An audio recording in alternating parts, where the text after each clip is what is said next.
Bonjour les amis, bonjour Pancake. Salut tout le monde. Alors aujourd'hui, on vient de terminer tout simplement la vidéo sur la Koleos, mais au même moment, nous sommes tout simplement invités à un événement, donc l'événement Après-vente. Après-vente, voilà.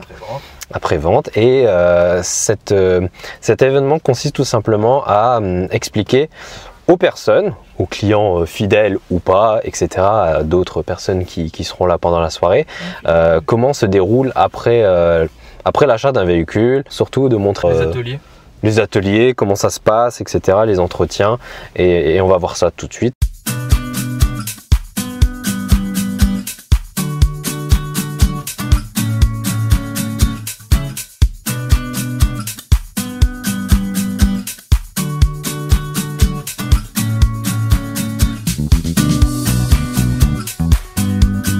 En fait, on a été invité juste cet après-midi par Olivier.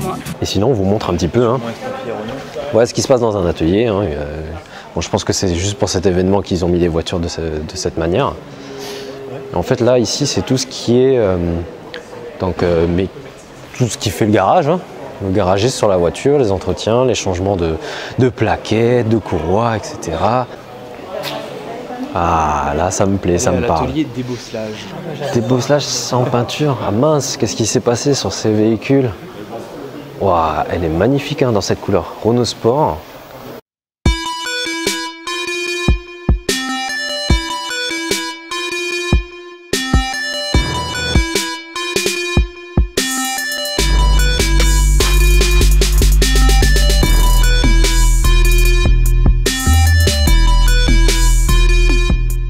En fait, dans ce genre d'événement, vous pouvez venir chez chaque personne qui sont spécialisées dans le domaine de la carrosserie, dans les vidanges, dans les entretiens. Et du coup, vous pouvez leur poser les questions que vous avez toujours voulu poser. C'est vrai que ça fait souvent peur un petit peu de se dire je pose ma voiture, je ne sais pas réellement ce qui se passe. Ok, il y a une vidange à faire. Bon là, il vous explique tout, comment ça se passe. Merci beaucoup de nous avoir rejoints ce soir. Et donc c'est moi la personne qui vous a fait cette invitation. Je me présente Georges-Louis Chaumet, je suis conseiller commercial à Prévente de Renault Strasbourg. Et vous aidez à moi toute l'équipe de Renault Strasbourg, à commencer par le chef des services techniques, Philippe Labrousse. Voilà. Je suis content de vous accueillir tous avec nos équipes. Et on va vous présenter donc notre service après-vente, un peu démystifier notre métier de l'après-vente, vous expliquer un petit peu qu'on vous suit l'achat de votre véhicule et après l'achat de votre véhicule pour l'entretien, les conseils tout le long de la vie de votre véhicule, réparer en carrosserie s'il y a besoin, entretenir la carrosserie, réparer au niveau mécanique et on va vous expliquer tout ça par rapport à plusieurs postes dans l'atelier. Donc actuellement on a profité ce soir, on a une Zoé, donc un moteur déposé. Donc à votre gauche vous avez tout le moteur d'une Zoé. On a le moteur donc en lui-même. Ici on a le convertisseur de couple, donc la boîte de vitesse aussi, donc c'est un convertisseur. On a le chargeur et on a le réducteur. Donc sachez que c'est un moteur refroidi par air. Donc on a un grand ventilateur au-dessus et le reste est refroidi par air. Donc aujourd'hui au sein de la gamme Z2 pour zéro émission, vous avez plusieurs véhicules. Vous avez notamment l'étude 45 et 80 km/h qu'on peut apercevoir là-bas vous. Vous avez la Zoé qui est récemment sortie en 400 km. Vous avez le Kangoo Z2 et vous avez le Master Z2. Parce qu'aujourd'hui les centres-villes vont être de plus en plus interdits aux véhicules polluants. Donc Renault axe le développement sur les utilitaires pour pouvoir permettre aux professionnels d'accéder au centre-ville. Donc sur la Zoé, on a une berline qui est une berline 5 portes, qui s'apparente à peu près à la Clio en termes de gabarit. Ça développe à peu près 90 chevaux. 90 chevaux, un couple constant de 220 Nm et une autonomie réelle en conditions de conduite normale de 300 km. Donc là, actuellement donc, sur ce type de moteur, c'est la nouvelle génération. C'est une batterie de 45 kW qui a sur le véhicule, donc qui est en autonomie à 400 km environ, suivant l'usage du véhicule et le type de conduite. On a trois possibilités de charger les véhicules électriques, donc qui sont affichés ici, juste au-dessus. Donc on a la borne rapide, donc c'est en 2 heures, on arrive à charger directement le véhicule complet. On a les wallbox, qui est environ entre 7 heures à 8 heures de temps de charge. Et on a les prises domestiques de 220. Par contre, effectivement, on a 25 heures en prise de choc. Donc, c'est à peu près 70 €, 70-75 € en entrée de gamme.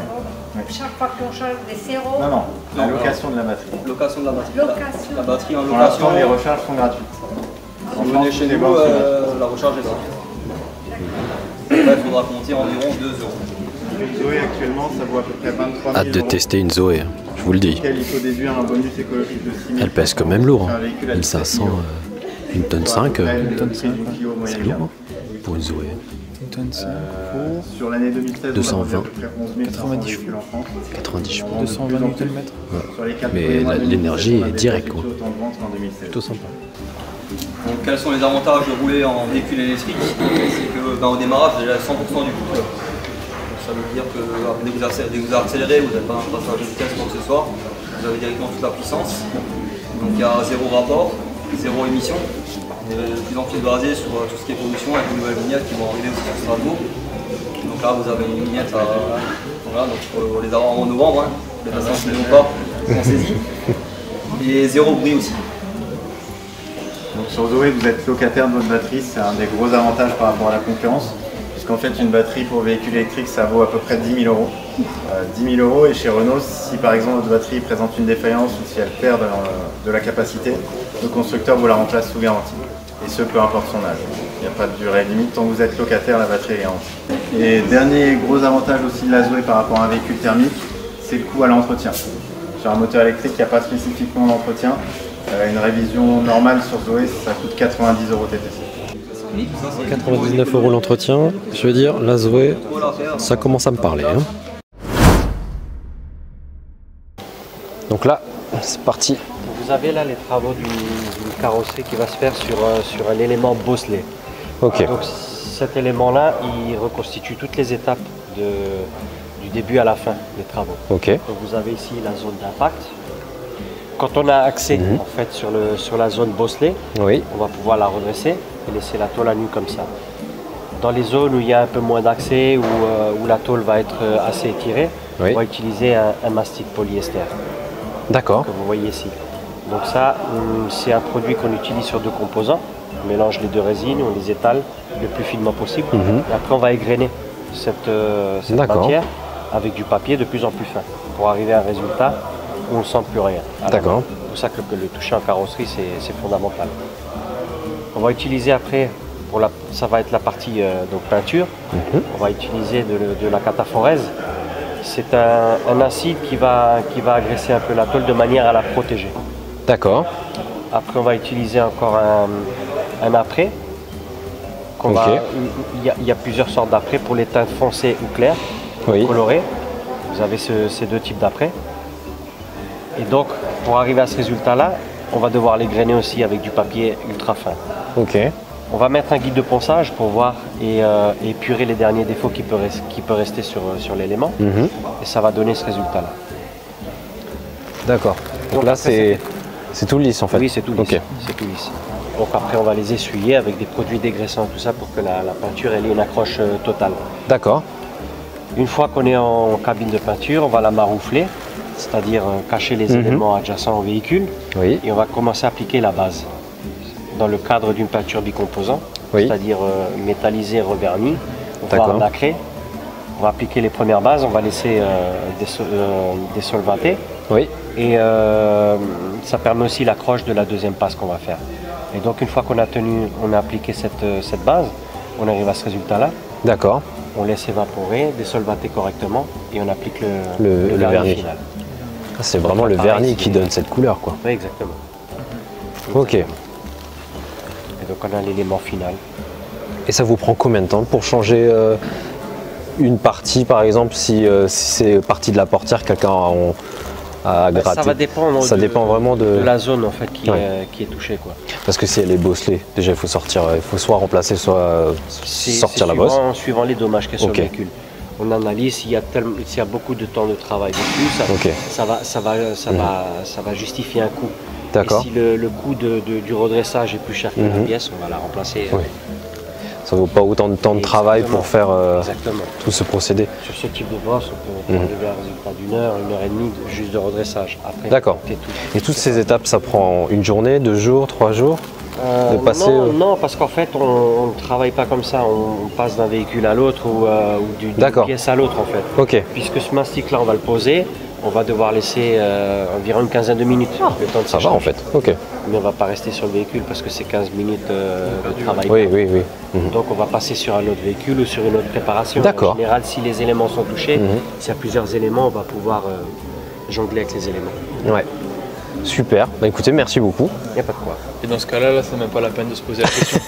Non, là... Mais là, c'est un peu difficile, je veux dire, c'est une voiture qui n'est plus produite. Ben, celle-là, on l'a mise en place justement pour montrer un peu les nouvelles lois qu'ils ont appliquées, qui sont applicables depuis janvier. Ok. En fait, sur les véhicules là, si on regarde bien, c'est un véhicule qui va être expertisé. Avec ce dommage-là, ça justifie la porte à remplacer.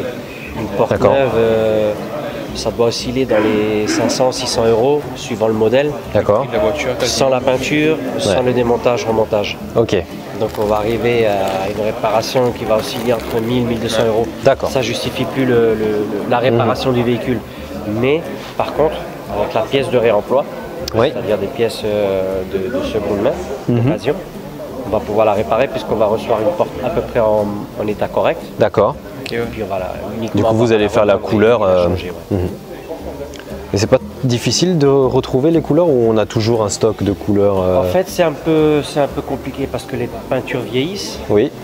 Donc l'aspect n'est plus le même que le véhicule, qu'avait le véhicule quand il est sorti. Ok. Donc après, on a des mélangeurs, on compose les teintes suivant les données constructeurs, suivant les couleurs. Et après, il y a des formations qui sont faites en colorimétrie pour justement retrouver, corriger approximativement le plus possible. D'accord. Je dis approximativement, mais c'est le plus possible. Mais dans beaucoup de cas, il y a des teintes qui même après sortie d'usine, quand on va devoir les refaire, on va pas être tip-top dedans. Ouais. Donc on va devoir raccorder sur les éléments à côté. C'est-à-dire mettre, comme vous voyez là, mettre un espèce de brouillard sur l'élément qui est à côté pour lui donner la teinte qu'il y a sur l'élément qu'on veut dégradé, mais ça va trop. Et revernir après. D'accord.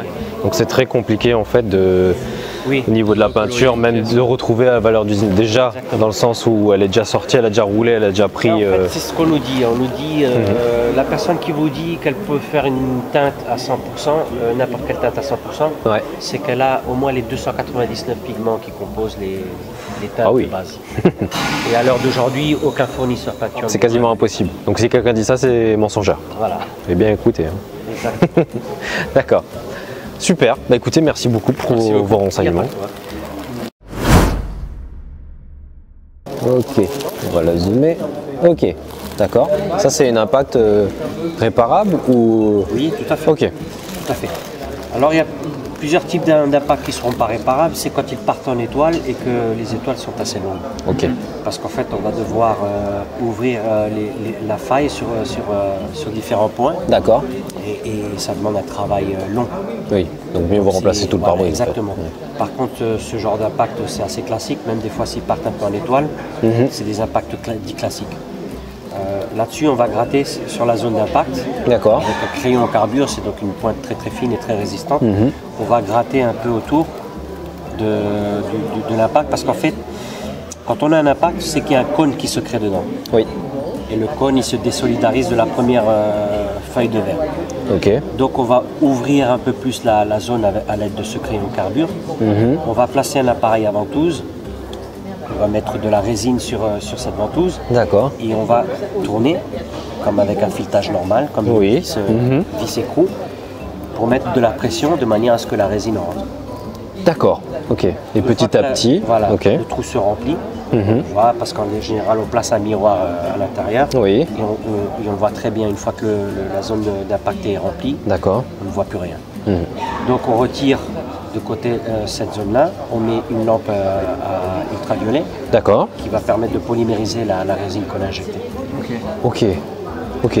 Une fois ça, on va placer une autre résine de finition, parce qu'il restera toujours comme un espèce de petit creux. D'accord. Et un film plastique par-dessus. Un film plastique. Pour lisser cette Ok, résine. Par ailleurs, on mettra la lampe infrarouge dessus, ultraviolet, pardon. d'accord. Et c'est une opération de 5 minutes à peu près. Ah, ça va. Une fois que cette résine a polymérisé, par ailleurs on tient la lampe et puis on va la gratter à l'aide d'un grattoir. D'accord. Et après on va passer avec une petite machine luspreuse, Pour vraiment les petits défauts de finition. D'accord. Ah ouais, il y a autant d'étapes pour réparer un petit impact de pare-brise. Moi je pensais pas. Hein. Moi quand je vois les pubs de Carglass, Ah oui, ça paraît très j'ai simple. l'impression que c'est tout simple quoi. Ça paraît très simple. Ouais. Ça n'est pas autant que ça. non. Ouais. D'accord. Après, il faut savoir que tous les impacts ne sont pas réparables parce qu'en fait, si on prend le poste du conducteur, Oui. on place une feuille format A4 D'accord. zone de vision du conducteur. Et toute cette zone-là, c'est une zone d'impact non réparable. Parce qu'en fait, quand on injecte cette résine, forcément le cône qui s'est créé, c'est désolidariser de la feuille de verre. D'accord. Donc en remplissant la résine, on va ajouter de la matière. Et donc, D'accord. quand on reçoit en pleine nuit les phares de véhicules qui viennent Ça l'opposer, brille de. ça a tendance à faire effet loupe, donc à Pour illuminer. réfracter la lumière. Ok. Ok. Exactement. Donc dès qu'il y en a un impact partie conducteur, on change la totalité du pare-brise. C'est pareil. Ça ne vaut pas le coup parce que déjà ça nuit à la sécurité du conducteur. D'accord, ça je ne savais pas. C'est bon à savoir. Ok, très intéressant. Ou alors également les impacts qui ne sont pas réparables en général, c'est quand ils sont dans les bordures du pare-brise et que la Ouais. fissure est allée en bordure du pare-brise. Oui, ça peut tout craquer en fait. C'est plus réparable. D'accord. Puisque la résistance. Il faut savoir en fait qu'un pare-brise fait partie intégrante de la sécurité des véhicules. Oui, ben La oui. rigidité de la caisse. Et puis il faut Ouais. savoir aussi que les airbags. Les températures aussi. Les airbags dessus prennent appui. D'accord. En cas de choc, l'airbag va se déclencher, mais va prendre appui sur le pare-brise. Bah oui. Pour Oui. conclure après Oui. sur le passager. Vous travaillez dans un atelier, il faut que ce soit important quand même. Je veux dire, vous avez plein de voitures et de ça, il faut savoir faire ça rapidement. Parce qu'il y a des contraintes On de n'est pas temps. basé en fait sur la rapidité. En fait, il faut suivre les process. C'est comme je vous expliquais pour la réparation d'un élément. Il y a des temps de séchage à respecter. Cela, si on veut le bâcler, D'accord. ça termine jamais bien puisque les produits à cœur ne sont pas secs. Donc forcément, ça travaille, D'accord. c'est jamais bon. Les étapes, en fait, faut systématiquement les respecter. D'accord. Voilà, donc les pubs de Carglass, ça se fait pas aussi rapidement pour réparer un impact. Tout ce qui est, on pratique tout ce qui est freinage, principalement, essentiellement. Ce qu'il faut savoir au niveau du freinage, les plaquettes de frein, quand elles sont usées de cette façon-là, le freinage est plus efficace. Quasiment, il est encore un peu efficace, mais ça réside à moitié. Parce qu'avec des plaquettes vraiment neuves. Au niveau des disques, les disques de frein, ils sont usés, il y a une cote à respecter, minimum, maximum. Quand la cote minimum elle est atteinte, on remplace le disque. Ensuite, on a les amortisseurs. Les amortisseurs, quand ils sont usagés, vraiment usagés, on a de l'huile qui sointe au niveau du vélo. Donc ce qui se passe, c'est que l'amortisseur en lui-même n'est plus efficace, il n'y a que le ressort qui travaille. Et à partir de 60 000 km, automatiquement, chaque véhicule, les amortisseurs sont contrôlés sur le banc d'amortisseur, à partir de 60 000 km. Et donc là, je peux vous montrer, donc ça, c'est du liquide de frein. Donc là, vous avez du liquide de frein tout neuf. Donc vous pouvez bien voir que c'est quasiment transparent. Le liquide de frein, arrivé 60 000 km, il devient de cette couleur-là. Donc il commence bien à voilà, en efficacité. Il prend de l'humidité. Voilà, c'est ça. Et arrivé à 120 000 km, votre liquide de frein, il arrive à cette couleur-là. Donc là, arrivé à cette couleur-là, il est grand temps de le changer. Parce que là, au niveau du freinage, au niveau de l'efficacité, c'est quasi nul, on va dire. Donc là, comme dit, une bonne purge, une purge complète du liquide de frein. On remet du liquide de frein neuf et à la fin, vous repartez avec du liquide de frein de cette couleur-là. Et donc là, au niveau du freinage, votre efficacité est de nouveau à 100%. Pareil pour l'huile. Quand vous arrivez, l'huile de vidange, elle est de cette couleur-là. Donc ça, c'est de l'huile entre chaque révision. Au bout d'un an, votre huile est de cette couleur-là. Et nous, une fois qu'on a fait la vidange, avec de l'huile neuve, l'huile arrive à cette couleur-là. Et ainsi de suite, jusqu'à chaque prochaine révision. D'abord, à quoi ça sert la climatisation? Le plus important, c'est l'été quand il fait très chaud. Mais il faut savoir que ça sert aussi l'hiver. Parce que la climatisation assèche l'air qui rentre dans la voiture.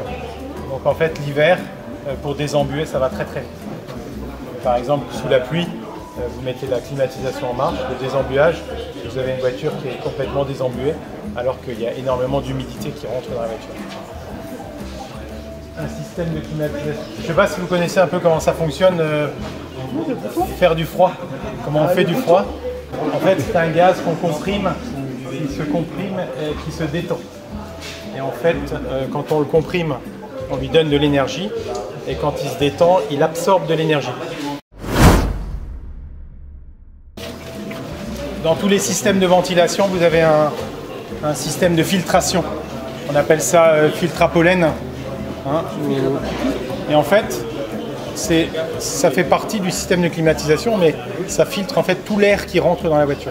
C'est-à-dire que même quand le système de climatisation ne fonctionne pas, l'air de la voiture passe là-dedans. Ça, c'est un œuf. Là, vous en avez un. Non, celui-là, c'est la fin. C'est pour le dessert. Celui-là, il a 1 an. Alors, ce qui est noir, c'est la pollution de l'air. Hein. Et puis, ça attrape tout ce qui est effectivement pollen, poussière. Normalement, rien ne passe que de l'air là-dedans. Hein. Donc, normalement, vraiment, ce qui rentre dans une voiture, si le système est en bon état et sain, vous avez vraiment un air assez pur qui rentre dans la voiture.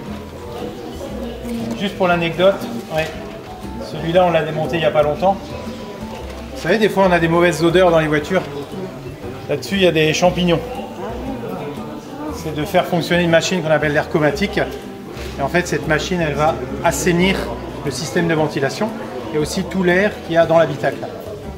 Donc en fait, c'est un produit qu'on fait chauffer. Et en fait, on met en recyclage, on pose l'appareil dans la voiture, on ferme les portes, on met la ventilation à fond, on met en recyclage.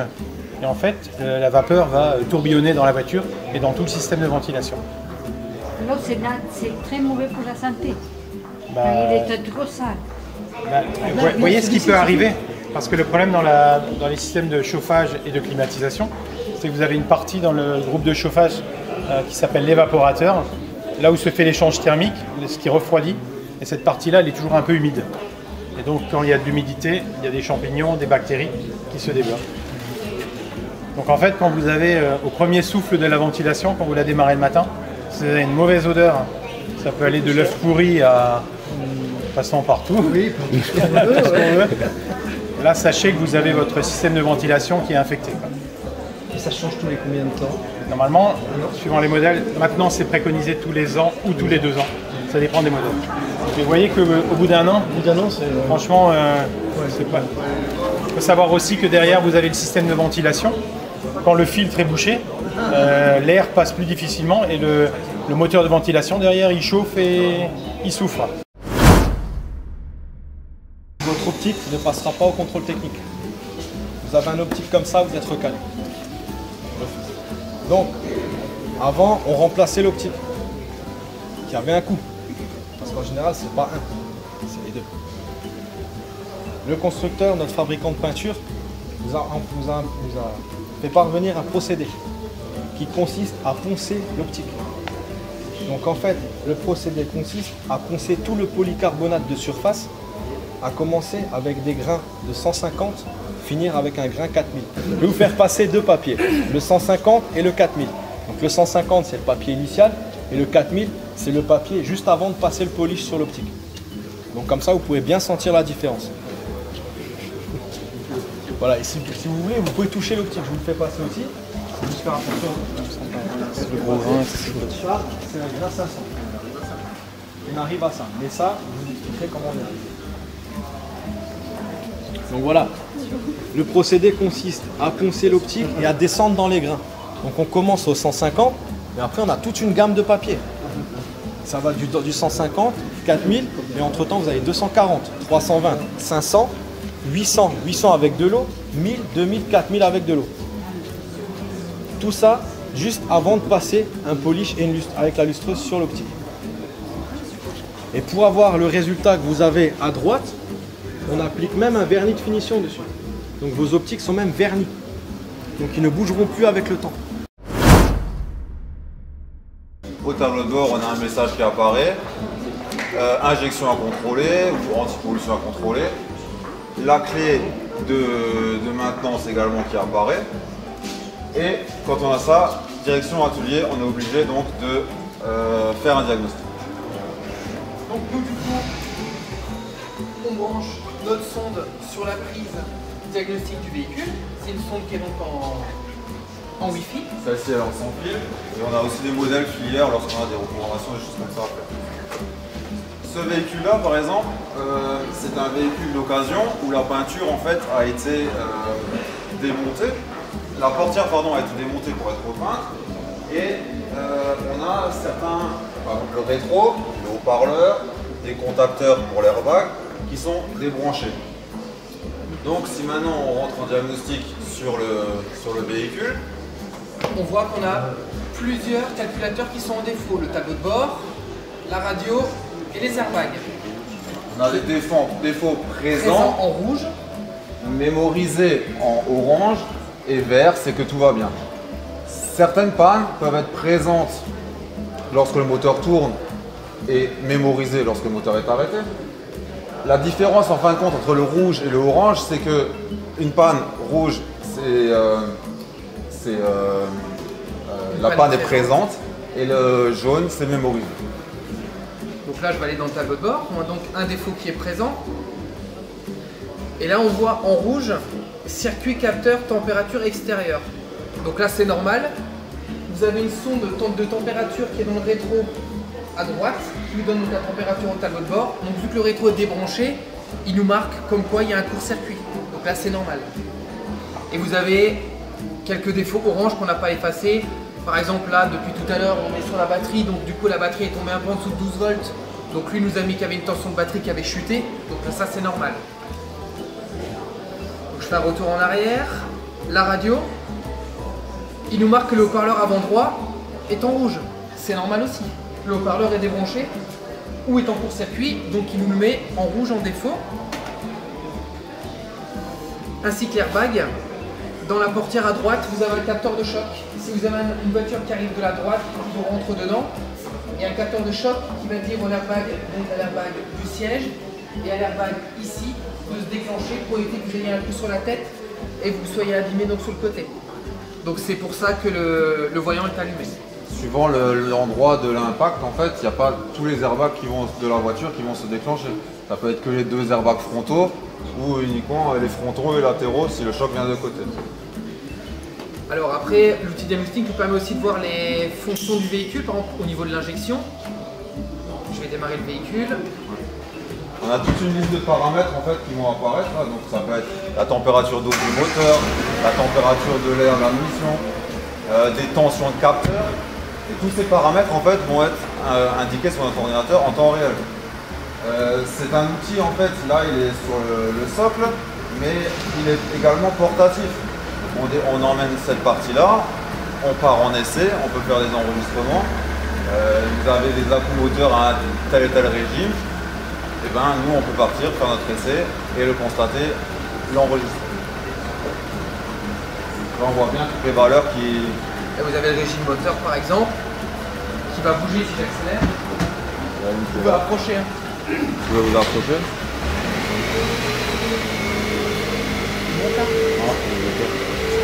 Ah, c'est bon, il est monté là.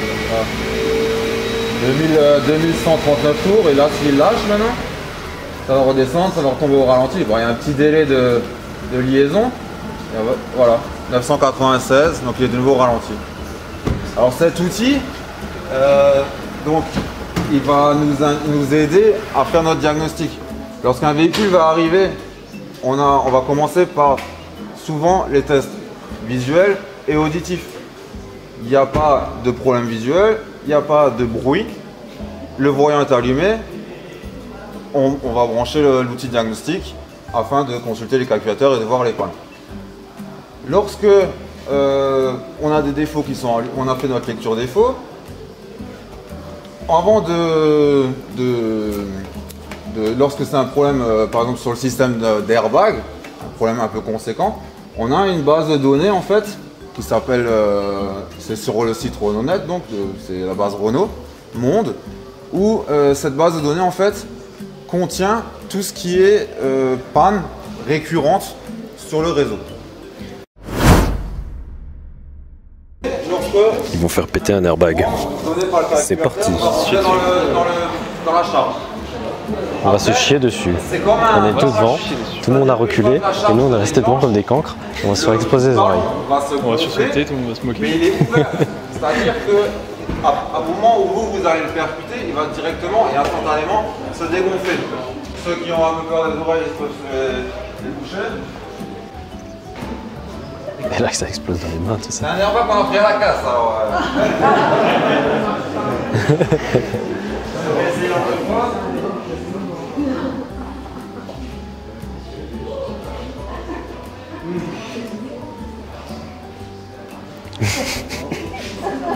Ça marche pas. Donc, je suis désolé pour la démonstration. Problème technique les amis, on n'aura pas d'airbag aujourd'hui qui va exploser. En tout cas, j'espère que ça va arriver ou pas. On est déçus, hein. Un petit peu déçus. Ils sont en train de déminer comme si c'était une bombe. Sinon, bah, je suis désolé. Hein.